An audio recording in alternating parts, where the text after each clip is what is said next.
বুঝলেন শোক ভাই, মার কিছু সম্পদ আছিল নানার বাসায়, ওই বেচা 10 লাখ টাকা পাইছি। ভাবতাছি ডিমের ব্যবসা করবো। বেটা ডিমের ব্যবসা করবে কি লেগা? ডিমের কোনো গ্যারান্টি আছে? পরে গেলে যাবো ভাইঙ্গা। তাহলে আমি কি করুম, ভালো একটা বুদ্ধি দেন। এবারে বুদ্ধি কি দিতে হয় নাকি বেটা? খালি লাগাবি লাগাবি। 1,200, 2,400, দৈনিক কাচ্চা টাকা কাচ্চা টাকা।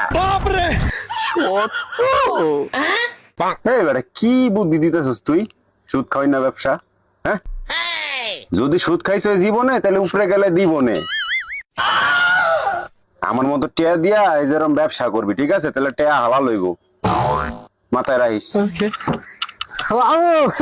আজকের কালেকশন ভরপুর, একটারও বাদ দিইনি। আজকে সব দিক থেকে সুদের টাকা কালেকশন করে লইছি, পুরাই ব্যাগ ভরা। 500 টাকা দিন দরকার আছে।